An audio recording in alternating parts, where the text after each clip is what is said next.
Good afternoon, everybody. On behalf of Indian Academy Degree College Autonomous, I, Dr. Vanitha, heading the Department of Genetics, welcomes all the participants to the international webinar on survival in your career, organized by Departments of Applied Genetics and Biochemistry, Indian Academy Degree College Autonomous. Career is an individual's metaphorical journey through learning, work, and other aspects of life. It is an individual's work-related and other relevant experiences, both inside and outside of organizations, that form a unique platform on individuals' lifespan. All that being said, now I take this opportunity to welcome our Honorable Chairman and Neurobiologist, Dr. T. Somsekhar, Indian Academy Education Trust, Mrs. Bharati, Secretary, Indian Academy Education Trust, Dr. Sunil, Treasurer, Indian Academy Education Trust, Dr. Srinidhi Parthasarathi, COO, Indian Academy Group of Institutions.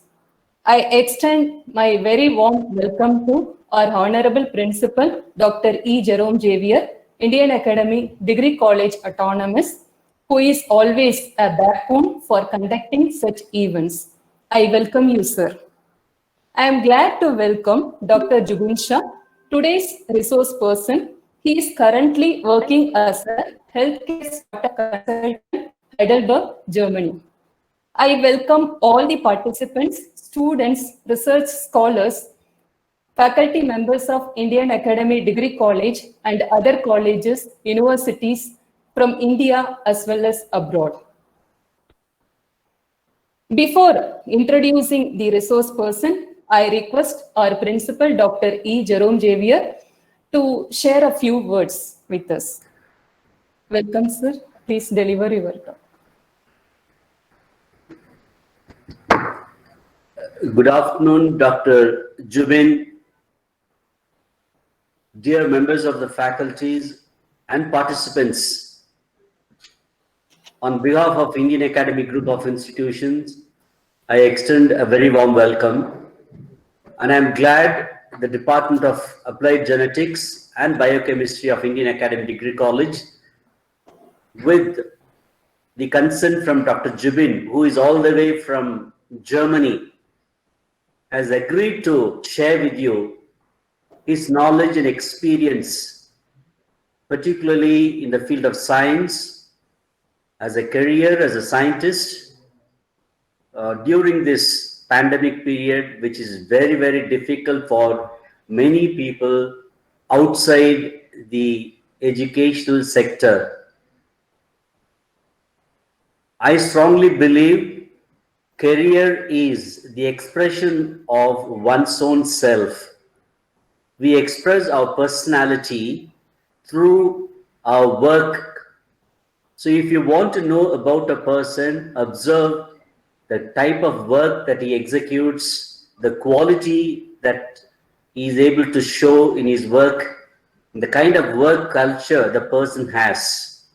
All that will go with the career of that individual. All of us agree we build our career over a period of time. We might get into a job, but we consider it as a career over a period of time by which we are able to master the uniqueness of the job that we have taken in and to make it excellent to both the employee as well as the employer. As an employee, I feel so satisfied. As an employer, the employer feels so satisfied and be happy with your excellent performance. And I'm glad the scientist is going to share with you on a topic, surviving your career or survival on your career. I normally believe surviving is not a difficult thing, but you must thrive in your career. You have to be so good and outstanding that people should think of no one else but you for that work. That is the kind of image that you build over a period of time because of your hard work, dedication, innovation, and creativity in whatever you do. I'm sure Dr. Jubin's sharing will help each of us, those who are already in the career for a longer period of time, as well as those who have just started their career, to move to different levels of performance. Thank you for inviting me, Dr. Vanitha. Thank And you, sir. over Thank to you. Dr. Jubin. Thank you very much. Thank you for your valuable talk, sir. It gives me immense pleasure to introduce the resource person of today's webinar, Dr. Jubin Shah. Dr. Jubin obtained his PhD from the Heidelberg University, Germany, and postdoctorate from Biomed X in Heidelberg and is a trained bioinformatician. He is involved in various non-profit activities. He manages the Heidelberg Indian Students Association from the past 4 years as one of his non-profit engagements. After his postdoctorate, he worked at a startup in Berlin as conference and science head, focusing on designing next generation healthcare events and curating new healthcare topics. Currently, he is working as an independent healthcare startup consultant, Heidelberg, Germany. He likes mentoring and moderating. He is a science enthusiast and believes in creating his own story rather than just following. In the long term, he would like his work to be directly impacting human health. We are very happy to have such an eminent speaker amidst us to instill our knowledge on career by delivering talk on survival in your career. Welcome, Dr. Jubin. Our participants are eagerly waiting to hear you. Without further delay, I would like to hand over the session to you. Over to Dr. Jubin. Welcome. Thank you so much. Hope I'm audible and the video is clear. Yeah. So just in case if anytime the audio goes a bit low or something, just please let me know. Yeah, sure. I would like to thank Dr. Prashanti, Dr. Vanita, and also Dr. Xavier for giving me this opportunity to present my experience and also share with you about how I have gone through different phases of my career. The reason I put survival in the title is because I come from an evolutionary biology background. So survival is always an interesting word for me, especially in the current time when many of us are struggling, or let's say many of us are having difficult times. So I hope everyone is also safe and your family and friends or relatives are safe too. With that, in today's presentation, just a couple of things. It's not a very formal presentation, so if any of you have any questions or if you want to raise something, just jump in and put your questions in the chat, and I would be more open for open to a discussion and also taking you through different experiences what I had. I'll just put on my presentation. Yeah, sure.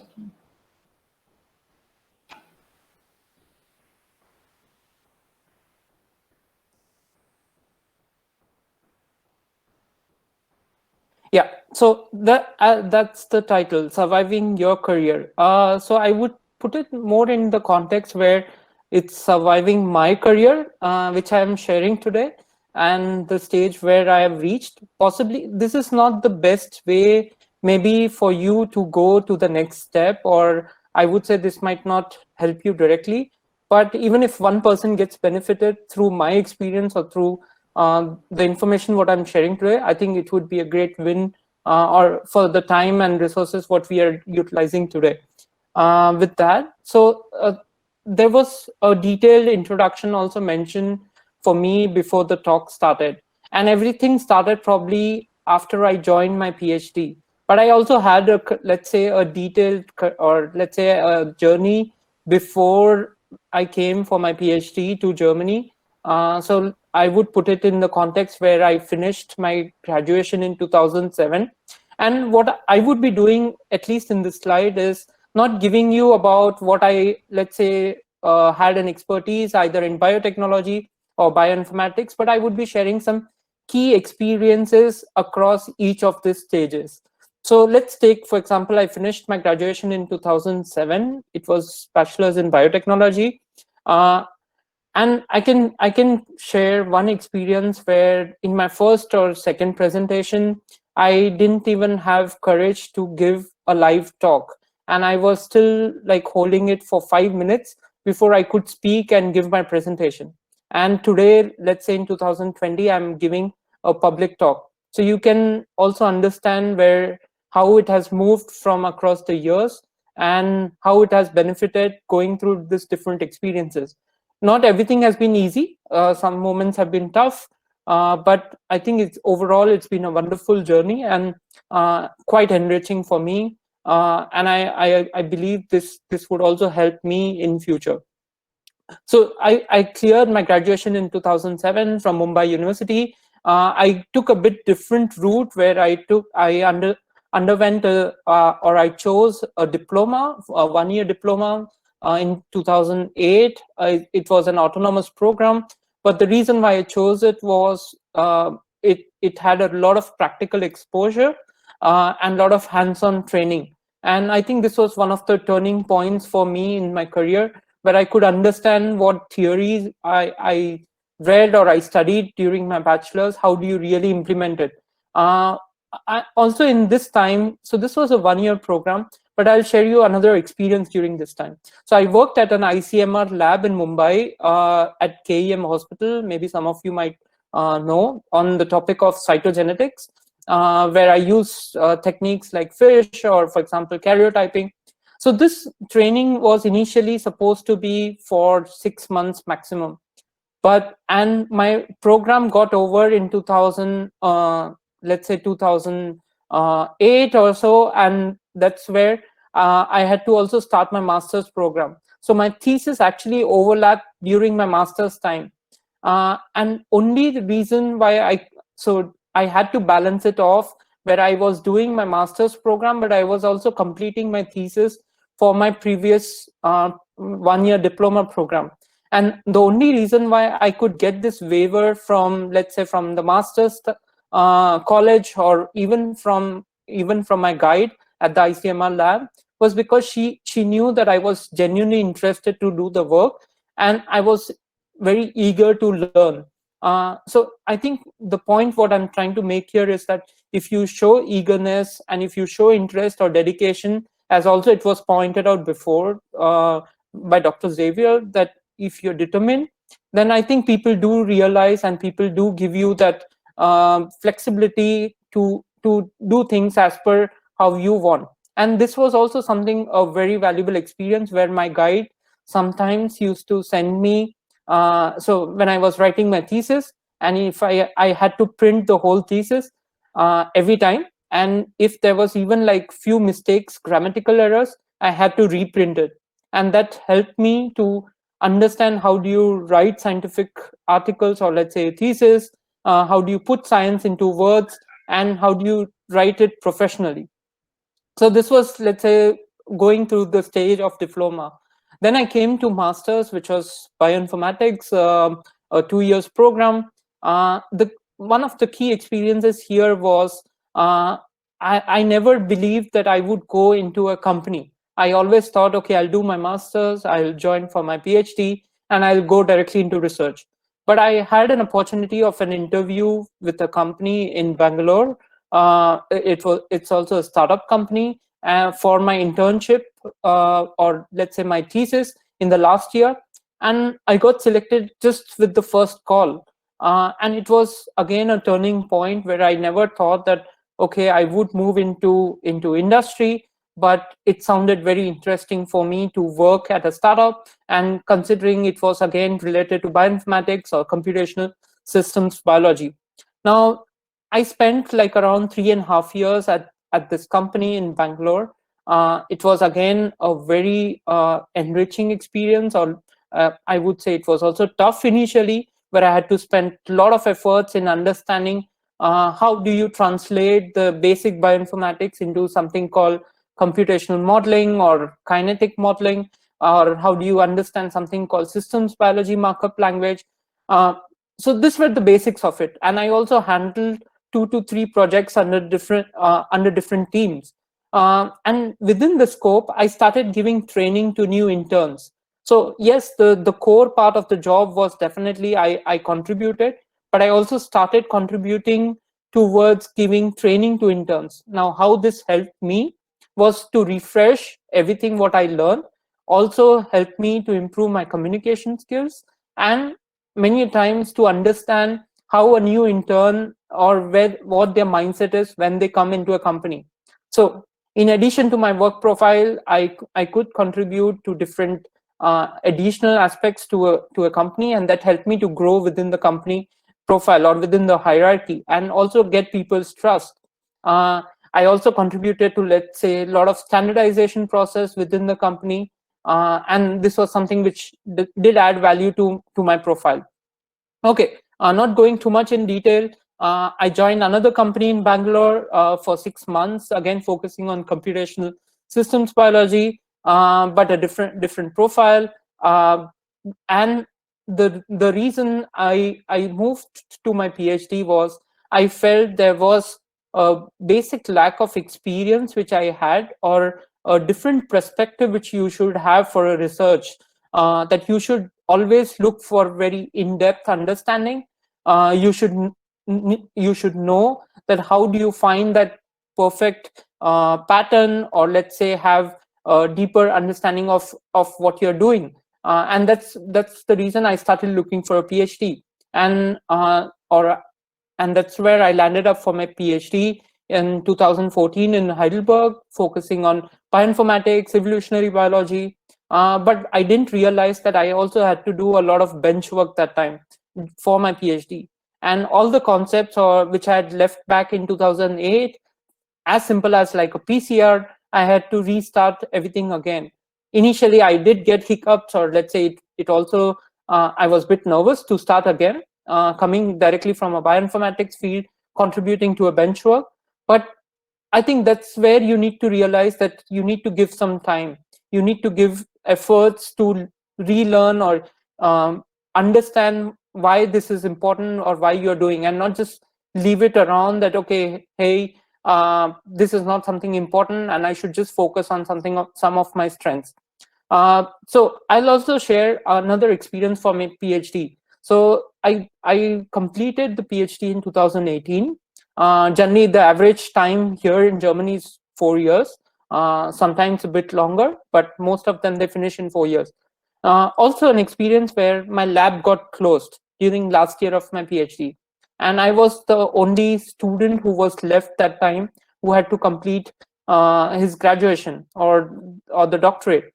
And it was, again, a tough time where you need to realize how do you handle the legal aspects, how do you handle closure of a lab, how do you do independent work in terms of completing your thesis, going through the process and not just leaving it off. There was an opportunity where maybe I could have just left it off, but I thought after going through 3.5 years of struggle, efforts, and learning so much, why not to take 6 more months and just finish it off? And that's another learning for me, that yes, you need to go that extra mile to finish things which you start off. So in 2018, I finished the PhD. Now I also joined for a postdoctorate that time. Now this was again very interesting because I came from, although bioinformatics and evolutionary biology background, my postdoctorate was focused on depression, or let's say next generation sequencing analysis of astrocytes. So again, a very different topic. And the interview, I'll also share an interview how it went through. So I was given a couple of research papers. I was asked if you can generate or replicate the figures what are there through some of the tools which you're aware of. And if you do it, you're in for the postdoctorate. And that's how my interview went. So basically, you need to show that you have the skills to do the things which you have promised, and not over promise the things or not under promise the things. So this postdoctorate was for 9 months. It was a very interesting project and a very interesting project, but I didn't see it ending in a proper publication. And that's where I had to also decide if I want to remain in academia, or I wanted to take a different route. Between 2014 to 18 especially, I've been involved in a lot of nonprofit activities, and through that I've been exposed to doing a lot of events, or let's say putting innovative concepts together. And this has also helped me to gain valuable experience plus new skills like moderating, or like organizing events, or like networking. And I got an opportunity at the end of 2018, where just because of one of these events, I was mentioned that, hey, would you like to join for this startup, which was in Berlin? And what they were doing is they were organizing next generation healthcare events, and it was just a team of 6 people.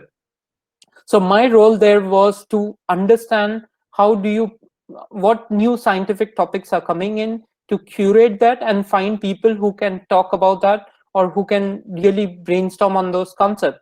So I designed an event, for example, with 150 speakers from across the world, even if you consider having, for example, from the government side, right from Indian government to either from Germany or even from US.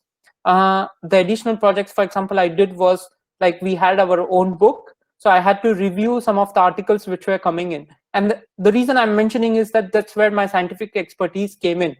Also, for example, I organized a startup event. So I had to consult, or let's say organize everything for the startups which are coming again from across the globe.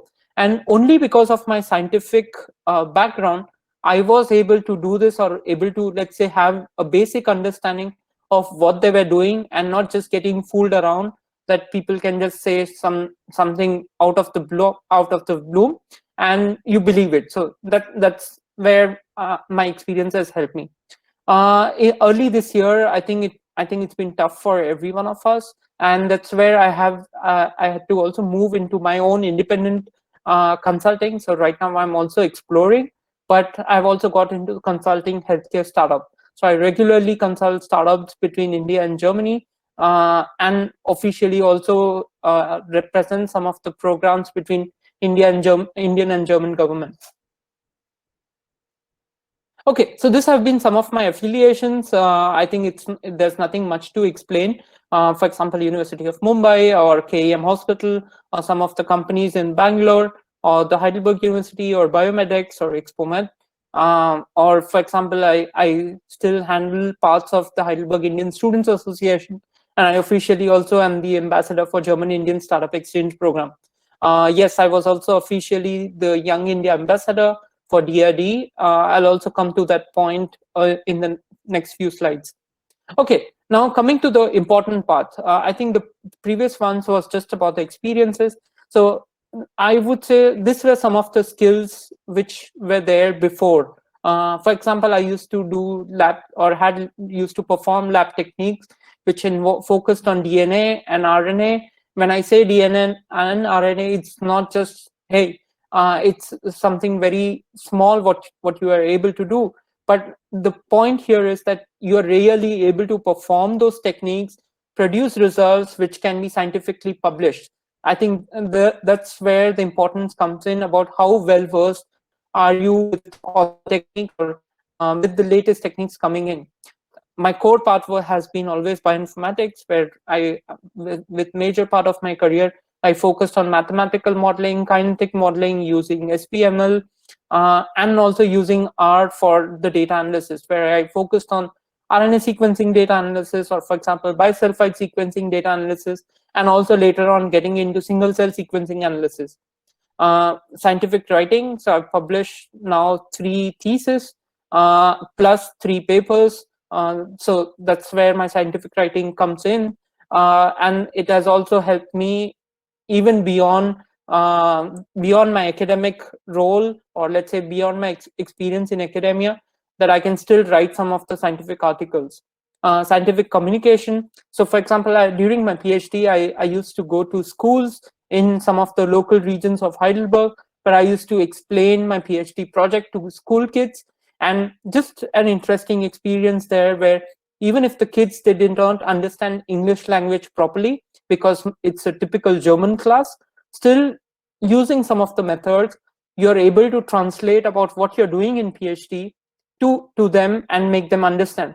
And you get that they are understanding based on the questions what they ask. So scientific communication is very important, and especially if you are in research or outside research in today's time, this is something which you cannot ignore.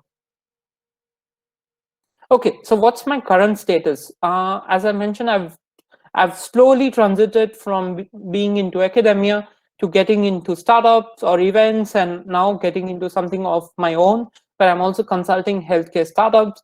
I'm also getting into starting some of my own initiatives, all from science and non-scientific. The scientific, I hope they translate well because they take some time. I've been regularly executing a lot of online events, and that's something which I like to do it. Because it helps me to connect globally across to many new people.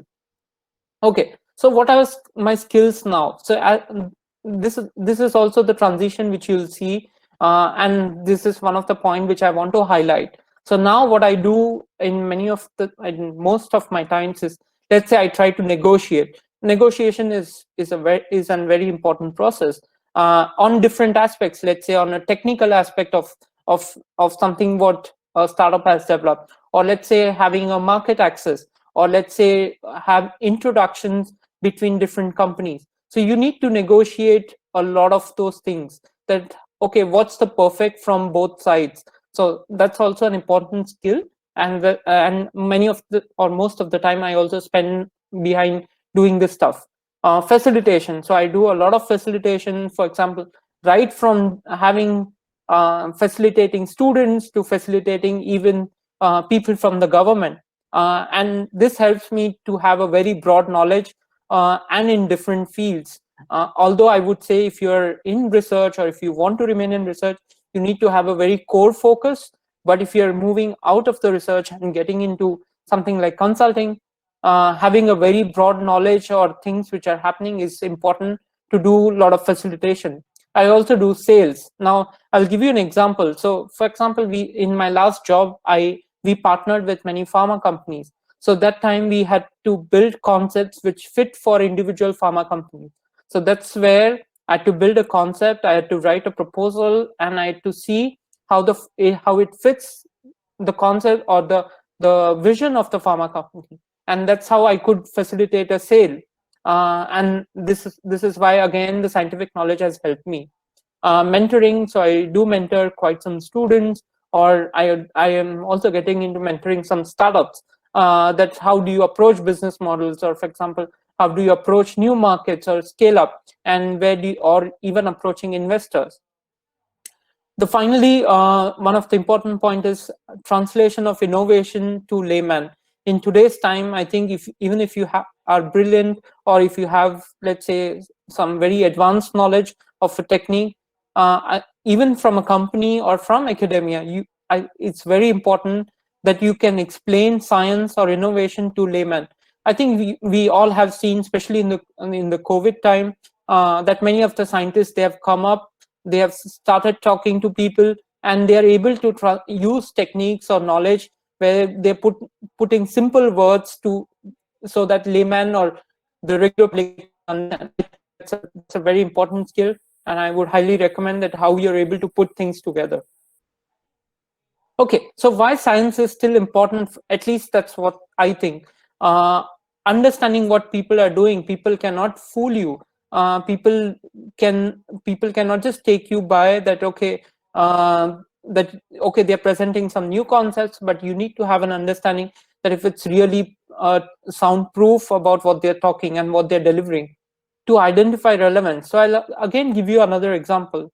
So right now there has been a lot of talk about predicting if there could be a pandemic, or there could be things which come up in future. For example, let's say climate change, or let's say how people are moving across, and everything affects health. And we were talking last year during the event what we organized, that hey, what happens if there's a pandemic, or what happens, how do you try to predict, or how do you find relevance? For example, aging, or let's say mental disorders would be one of the key challenges for future. So how do you identify relevance of a topic or people or let's say skills. So that is something where science or having an in-depth knowledge or ability to analyze helps me every time to see the trends, that how would current situation shape up. For example, how it is shaping up international career, or how it's shaping up migration, or how it's shaping up just living in your own house and let's say still being able to do your business. So if you're able to see the trends, that's where your data analysis or scientific knowledge does help a lot. Communicate the scientific facts. So again, the point is the same, that you are able to put things clearly and not just say, hey, we'll save you from everything, but to put clearly, this is the scientific fact, this is the test, this is how it would result in, and what you can be aware of. Okay, so what would some of the future skills which I can recommend from my side would be to ability to find patterns and predict. This is where the data analysis part comes in, or having a research experience comes in, that you will be able to automatically understand what are the patterns and able to predict it. Intercultural skills. An example here. So in India, for example, we are all used to calling our let's say teachers as sir or madam. When I moved to Germany, the first thing which I was told by my PI or my professors who had 20-25 years of experience, that hey, you should call us by our first name, and you should have the courage to tell us if we are wrong in anything.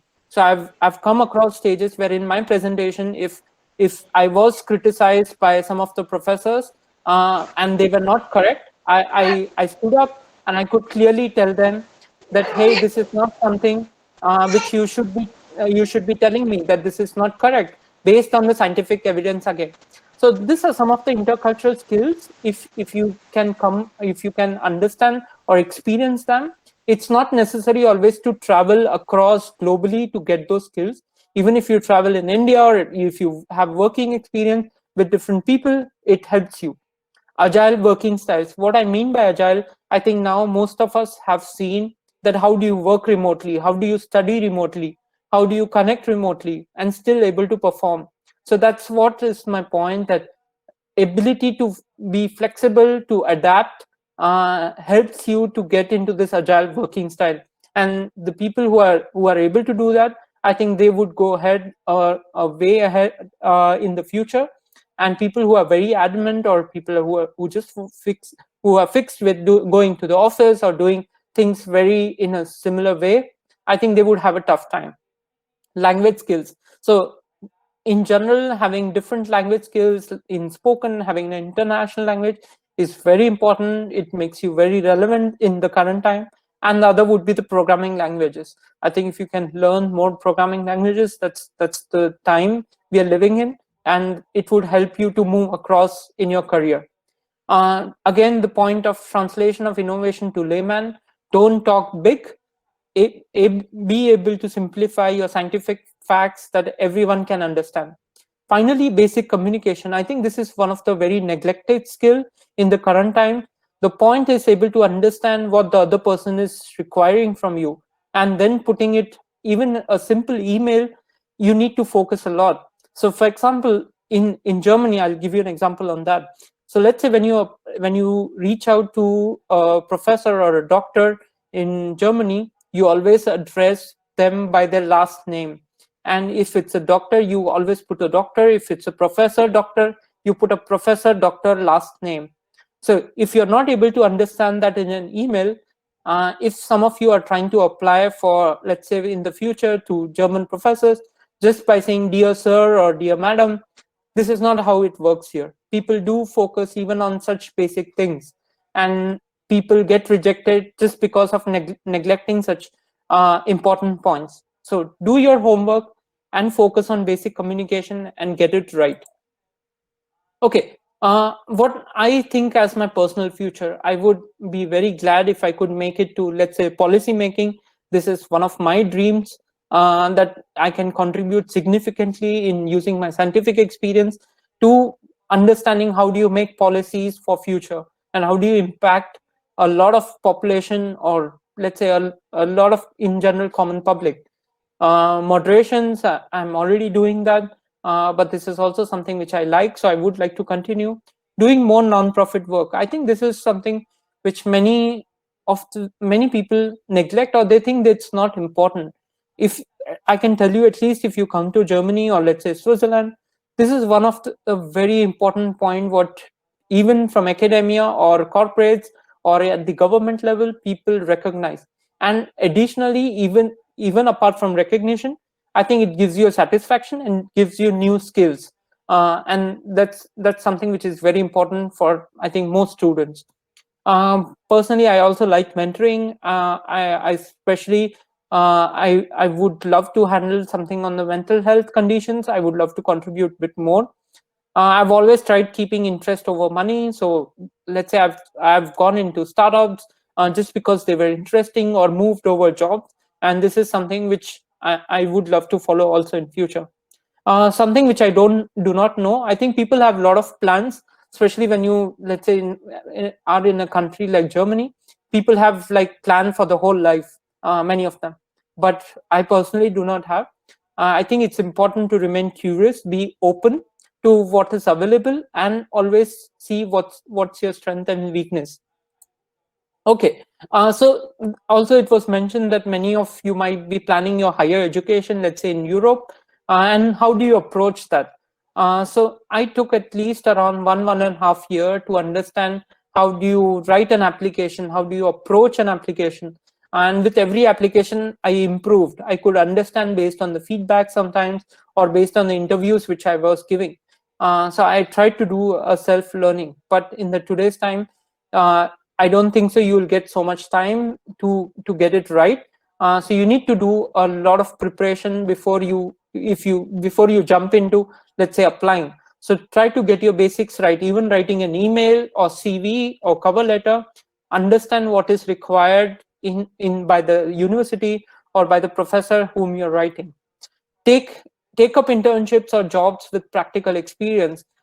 This has helped me a lot, and I can definitely suggest, if you get into something like this, those experiences help you somewhere down the line.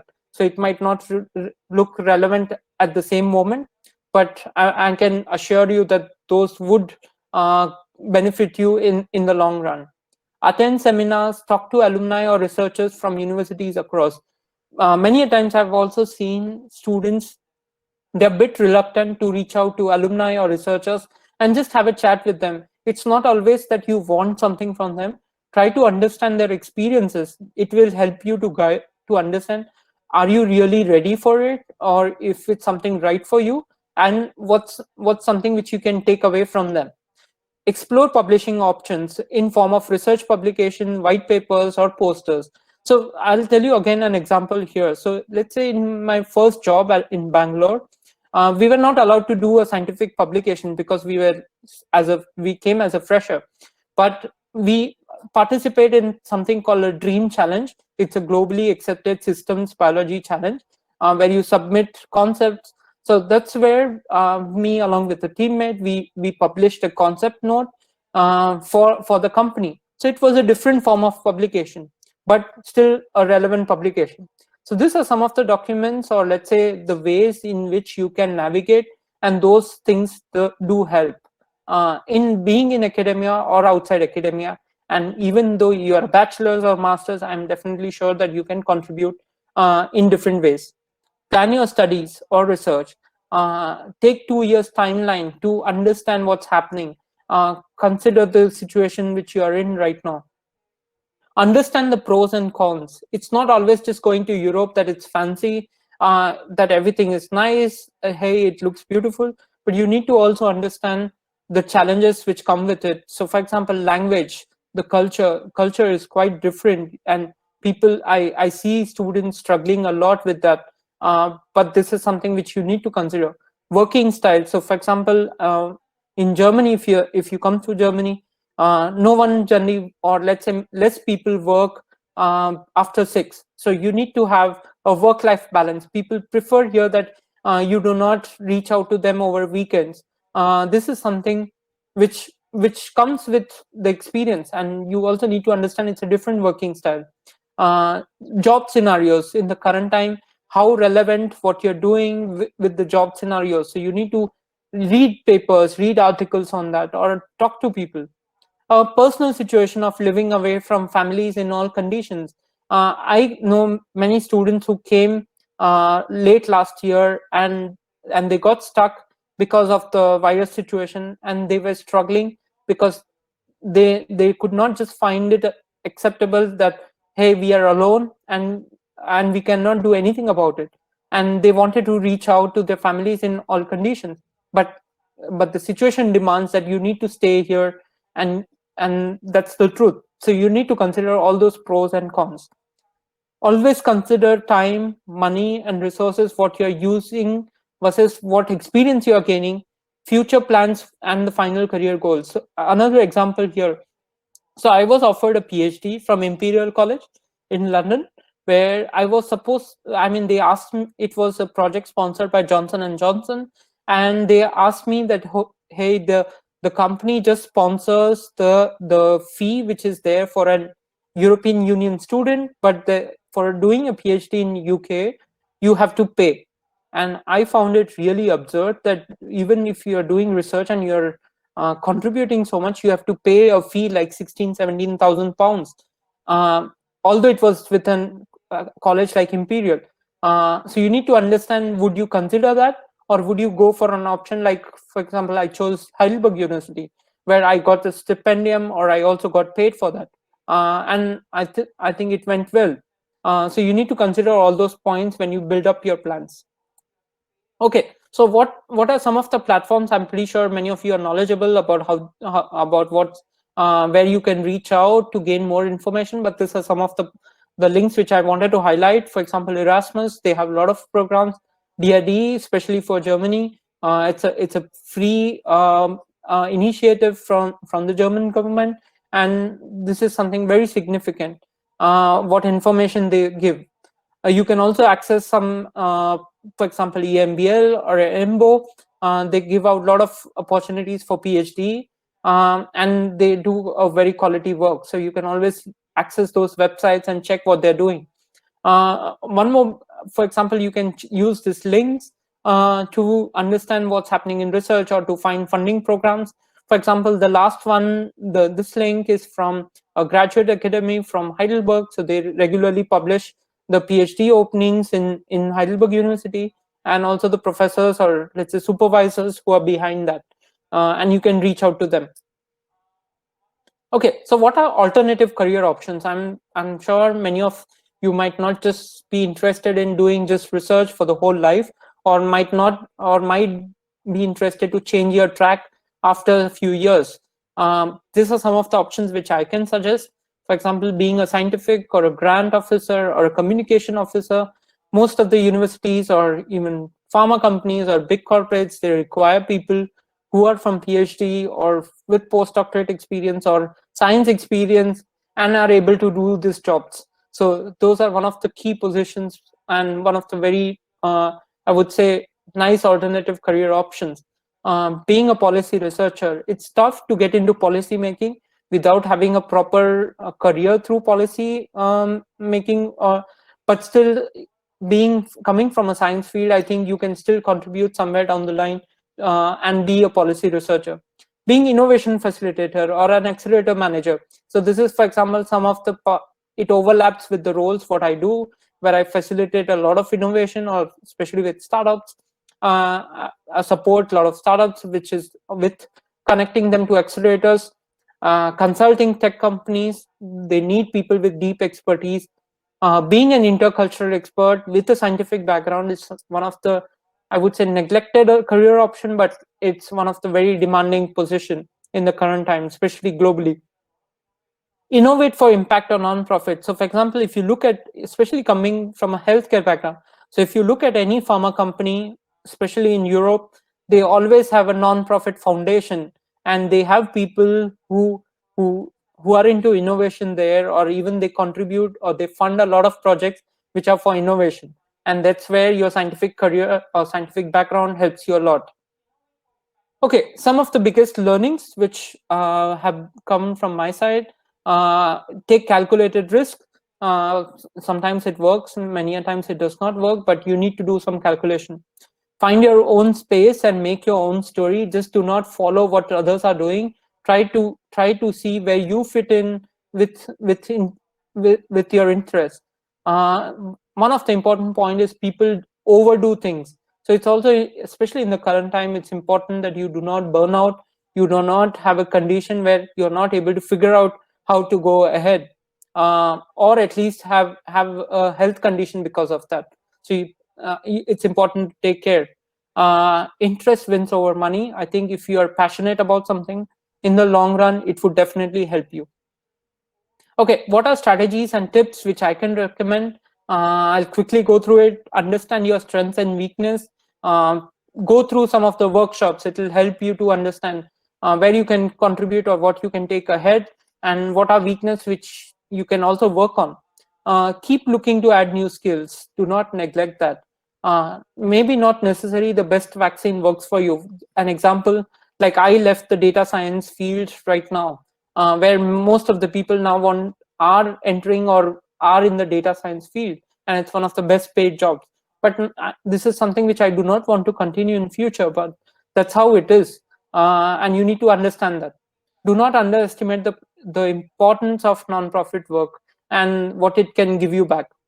Network. In the current time, networking is one of the very key skills for both professional and personal support. If you reach out to genuine people, people will support you in any of the aspects. Just don't reach out with random requests. Understand what you want from people. Struggle, but I think it's important to have a big purpose, or let's say have a purpose, and understand the big picture, where you want to be in next few years, or how do you see yourself contributing to whatever you want to do. So this would be the final slide, I would say. This is one of the theories which I can suggest, or let's say I'm trying to do it, where you need to learn, you need to test it. You cannot just sit down with whatever you have learned. Sometimes you also need to let go few things or unlearn, and you need to relearn many of the things. So with that, I would say thanks a lot. And you can always reach out to me on my personal email ID, or I use LinkedIn. Some of you might also be using it. Even if you're a student, do feel free to reach out to me. And the final word would be, make yourself useful and relevant. So with that, thank you so much. I would be happy to take up questions. The session is open for questions. Audience can write down the questions in the chat box.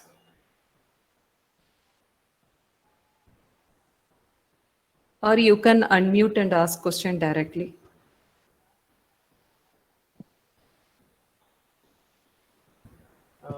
Hello, sir. I think you recognize me. This is Avirup. Hi, Abhirup. Yeah, so I had a question, like if I want to be a research consultant or planning of, from this, I'm just entering the PhD studies. So after the PhD studies or postdoc, if I plan to open a consultancy startup regarding research agency, what are the odds against me? From the current scenario. I think the odds are that people would look at what credible experience do you have in that. I think that's the most important one. There are huge number of consultants across the globe or also in India. So there would be a couple of things. One would be, how much experience do you have? And second, what additional value are you bringing in on the table? Or what USP do you have in the consulting what you're trying to provide? So those would be the two key points. Thank you, sir. Any other question?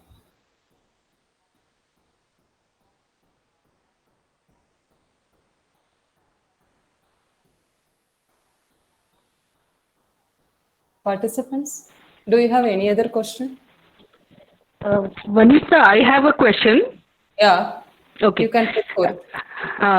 Zubin, very nice presentation. Thanks a lot for accepting our invitation. Thank you so Hello? much for inviting me. Yeah. Okay. Outreach, like students and faculty? Like, what type of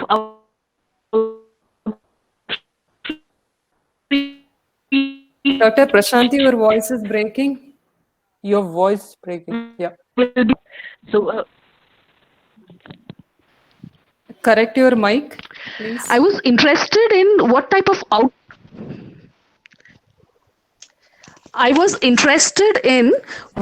of outreach activities did you usually perform in Germany, and could those type of activities be done in India? Okay. Thank you, Prashanti. An interesting question. So, for example, I mentioned during my PhD, I used to go to schools and I used to, let's say, explain my PhD project or explain some of the basic facts of bioinformatics or plant biology or evolutionary biology to the kids and make them understand why science is interesting. So this was one type of outreach activity. Then second, for example, through the non-profit work, what I'm still doing, we got involved with a German government-funded organization where we also did a project in Bangalore about waste awareness. So this was out of the academic world, but still it was an outreach activity. Or for example, doing organizing small workshops, as simple as doing posters which can be used in different languages. So that helps to do team building, but it also helps to do some outreach. So those are very small steps, I would say, but they are different formats, and it really depends on what you're looking to achieve through those outreach activities. If you want to use some of the things which, especially in India, I would say reaching out to school kids is one of the most important point, and explaining them about why science is important, focusing on scientific facts, using science as a tool to solve problems is especially what I would recommend in the current time. And you see that there are a lot of superstitions, there are a lot of things which people talk infactually, and that's where the scientific knowledge or outreach activities help.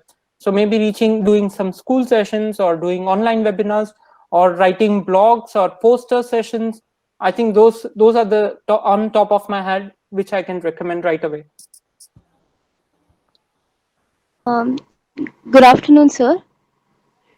Yeah. Sir, I am also pursuing my graduation right now in biotechnology. Sir, as you said that you are in the bioinformatics field, so it was easier for you to enter into the technical field or into the industry. But for those people who are not into bioinformatics, for them, is it only academia that they can go forward with, or is there options for them also to switch their fields and go into some other lane? Keeping the fact that also they can keep their knowledge of their field with them and do something with that only. Okay, thank you so much for the question. I'll tell you a very interesting fact. So when I started my PhD, or the definition of being a bioinformatician was that you can do data analysis, you can do a lot of sequencing analysis, but if I look at the definition of bioinformatics today, then it's nearly equal to being a software engineer. So basically you're able to understand AI, machine learning, you're able to develop tools, and that's the definition of bioinformatics in the current time. Even if you're from biotechnology and if you want to remain in biotechnology, I can tell you that you would have to learn basics of bioinformatics and also programming. You would not be able to survive. I'm telling you very honestly and openly that just remaining in biotechnology and not touching upon bioinformatics or not having programming skills, it would be quite tough. Now, about what additional things you can do being a biotechnologist, I think biotechnology has remained at a, let's say, at the same level in India, or I would say it's at least not died down. So there are definitely opportunities in industry where you are required to be a biotechnologist, but additionally you can always participate in some innovative projects or hackathons, or there are companies who organize such events, and there you also need and there you need also solutions which are biotechnology based, or where people who have expertise in biotechnology come in play. So always look for those options, and that's how you can also approach industry through those channels.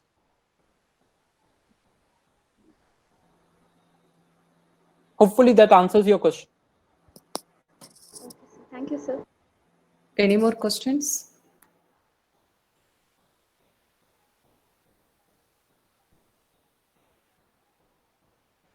Hope there is no other questions. Thank you, Dr. Jubin, for giving good insight on the topic. Your talk was more informative. And now I ask Professor Malati, Department of Biochemistry, to propose out of thanks. Respected Principal, Dr. Jerome Xavier, Indian Academy Degree College Autonomous, Dr. Jubin Shah, Healthcare Consultant, today's speaker, and all the students and faculty participants from Indian Academy Degree College and other colleges. Good evening to everyone. It has been our pleasure to host the webinar on surviving your career that turned out to be a grand success. I, Malati, on behalf of Department of Biochemistry and Genetics, would like to propose a vote of thanks to the people who made this event a grand success. I would like to specially thank Dr. Jubin Shah, today's speaker. He explained about the career options and opportunities. Let me thank the student and faculty participants from different parts of India and abroad who have responded well to our invitation and participated in the webinar. I would like to thank our principal, Dr. Jerome Xavier, for his constant support and guidance for making this webinar a grand success.